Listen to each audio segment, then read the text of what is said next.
నమ్ము మొబైల్ చూస్తూ కూర్చుని ఉంది. రోజంతా మొబైల్ నేనా, బయటికి వెళ్లి క్రికెట్ ఆడుదామా అని శాన్వి అంది. ఇంకో గేమ్ మాత్రమే ఉంది. గెలవబోతున్నాను శాన్వి. మొబైల్లోనే చాలా ఫన్ ఉంది అని నమ్ము సమాధానం చెప్తుంది.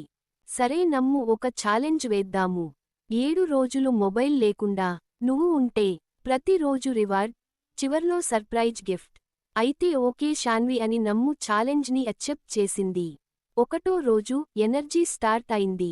బయట గ్రౌండ్లో బ్యాటింగ్, బౌలింగ్ చేస్తూ క్రికెట్ ఆడుకున్నారు.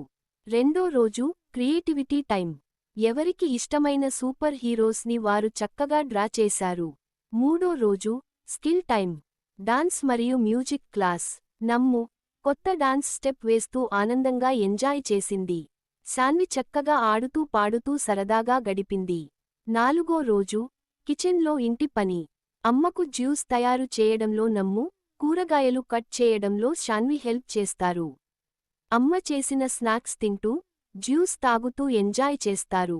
ఐదో రోజు స్నేహితులతో టైం.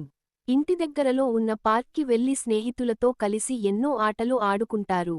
నమ్ముకి ఇది మొబైల్ కంటే బెటర్గా అనిపిస్తుంది. ఆరో రోజు ఫ్యామిలీ టైం. నాన్నతో కలిసి నమ్ము కార్రం గేమ్, అమ్మతో కలిసి శాన్వి లూడో గేమ్ ఆడుతారు. రాత్రి అవగానే ఫ్యామిలీ అందరితో స్టోరీ టెలింగ్ చెప్తూ ఎంజాయ్ చేస్తారు.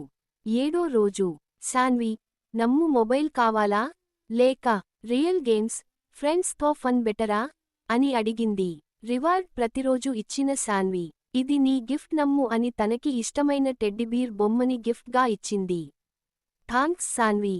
కానీ మొబైల్ లేకుండా జీవితం ఇంత హ్యాపీగా ఉంటుందా అనిపిస్తుంది. మొబైల్ సరదా, కానీ నిజ జీవితమే అసలు ఆనందం అని అందరు పిల్లలు తెలుసుకోవాలి అని కోరుతున్నాము. Happy summer holidays kids.